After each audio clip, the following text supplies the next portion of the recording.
आज हम एक ऐसा इन्वेस्टमेंट के बारे में बात करने वाले हैं जहां अगर आप इन्वेस्ट करते हो तो इन्वेस्टमेंट के साथ आपका पैसा भी सेव होने वाला है। जी हाँ, मैं बात कर रहा हूँ ELSS म्यूचुअल फंड के बारे में। यहाँ पर इन्वेस्ट करके आप हर साल 1.5 लाख तक टैक्स सेव कर सकते हो। इस वीडियो में डिटेल में बात करेंगे ये म्यूचुअल फंड होता क्या है, ये काम कैसे करते हैं और टॉप 3 पॉपुलर ELSS फंड को दिखाऊंगा जिसमें इन्वेस्ट करके कई लोग अपने पैसा 3 साल में डबल कर लिया है। इसीलिए वीडियो को एंड तक जरूर देखें। सो हेलो दोस्तों, वेलकम टू इन्वेस्टर एमडी। चलिए वीडियो को शुरू करते हैं।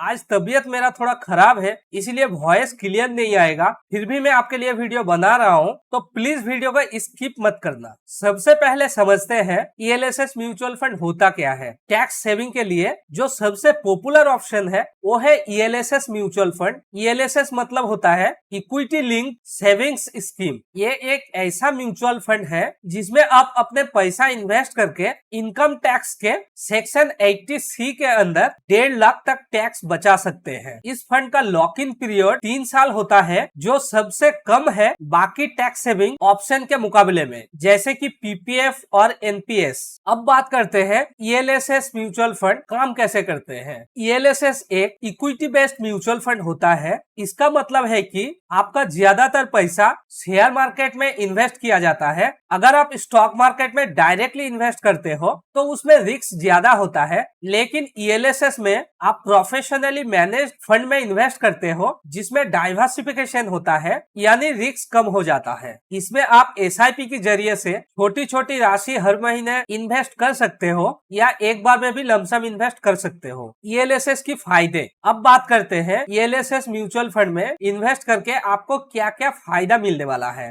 Number 1, investment discipline. यहाँ पर इन्वेस्ट करने के बाद आप वो पैसा को 3 साल से पहले निकाल नहीं सकते। और इसका एक खास बात बताऊं, जब अपने पैसा को आप ग्रो होते हुए देखोगे तो आपके अंदर इन्वेस्टमेंट को लेके एक पॉजिटिविटी आ जाएगा, जिससे आप एक डिसिप्लिन एंड रेगुलर इन्वेस्टर बन जाओगे। Number 2, tax benefit. जैसे मैंने आपको बताया, आपको सेक्शन 80C के तहत 1.5 लाख तक टैक्स डिडक्शन मिलता है। चलो एक एग्जांपल से समझते हैं। मानो आपके इनकम 6.5 लाख है, तो इसमें आपको ओल्ड टैक्स के रेजिम के हिसाब से 2.5 से 5 लाख तक 5% एंड 5 से 6.5 लाख तक 20% का टैक्स लगता। लेकिन यहाँ पे आप अगर 1.5 लाख ELSS म्यूचुअल फंड में इन्वेस्ट कर देते हो तो 6.5 लाख से 1.5 लाख माइनस हो जाएगा। तो यहाँ पे आपका टोटल इनकम हो जाएगा 5 लाख, जिसमें आपको 5% ही टैक्स लगेगा। लेकिन इनकम टैक्स के 12,500 रिबेट के बाद आपका टोटल टैक्स 0 हो जाएगा। तो यहाँ पे आपको अच्छा खासा टैक्स बेनिफिट भी मिला।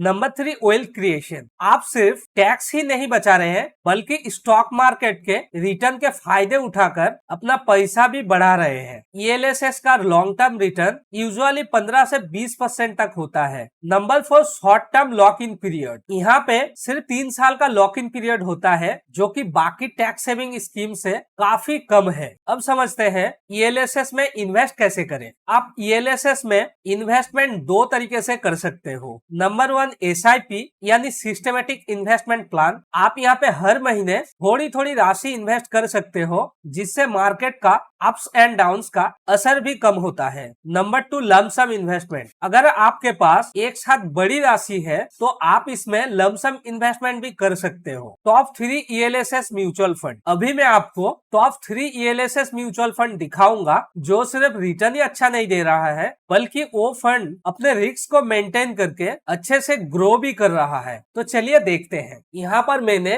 पॉपुलैरिटी के बेसिस पे टॉप 3 फंड को पिक किया हूँ, जिसमें पहला फंड है पारंपरिक ELSS टैक्स सेवर फंड, दूसरा फंड है Mirae asset ELSS tax saver fund and तीसरा फंड है SBI long term equity fund. ये तीनों फंड इक्विटी ELSS फंड है। इसका रेटिंग आप देख सकते हो, दोनों का ही रेटिंग 5 है एंड इसका रेटिंग थोड़ा कम है जो है 3। ये तीनों फंड का रिस्क मेजरमेंट पहले देख लेते हैं। पारंपरिक फंड में रिस्क मॉडरेटली हाई है एंड ये दोनों फंड में वेरी हाई है। पारंपरिक फंड में आप 1000 रुपए का SIP कर सकते हो और ये दोनों फंड में 500 का SIP कर सकते हो। एक्सपेंस रेशियो की बात किया जाए तो पारंपरिक म्यूचुअल फंड 0.62% चार्ज करता है, मिराई एसेट फंड 0.58% चार्ज करता है और SBI fund 0.93% expense ratio charge करता है। ये तीनों फंड का फंड साइज की बात किया जाए तो पारंपरिक फंड का फंड साइज है 4152 करोड़, मिराई एसेट का है 26,042 करोड़ एंड SBI का है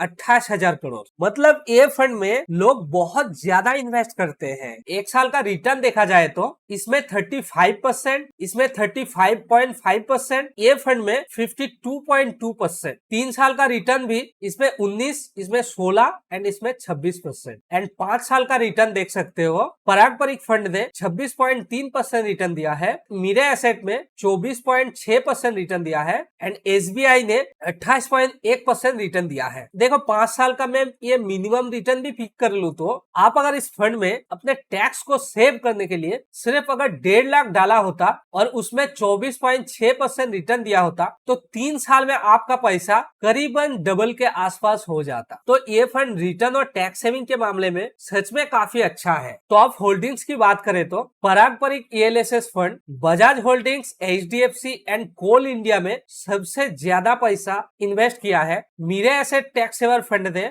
HDFC bank, Axis bank and Infosys company में अपने सबसे ज्यादा पैसा इन्वेस्ट किया है एंड SBI फंड ने HDFC बैंक, GE T&D India limited and Reliance industries में अपने सबसे ज्यादा पैसा को इन्वेस्ट किया है। तो दोस्तों अगर आप एक long term and discipline investor बनना चाहते हो तो ELSS म्यूचुअल फंड आपके लिए एक बेस्ट ऑप्शन हो सकता है। इसमें इन्वेस्ट करके आपका पैसा ग्रो भी होगा एंड आपका टैक्स भी बचेगा। तो दोस्तों ये वीडियो आपको अगर पसंद आया है तो वीडियो को लाइक एंड शेयर करना ना भूले एंड अगर आपने हमारे चैनल को सब्सक्राइब नहीं किया तो सब्सक्राइब करके नोटिफिकेशन को भी ऑन कर दो ताकि मेरा कोई भी इन्वेस्टमेंट रिलेटेड वीडियो आप मिस ना करो। तो आज के लिए इतना ही, मैं मिलता हूँ आपसे नेक्स्ट वीडियो में, तब तक के लिए take care and good bye.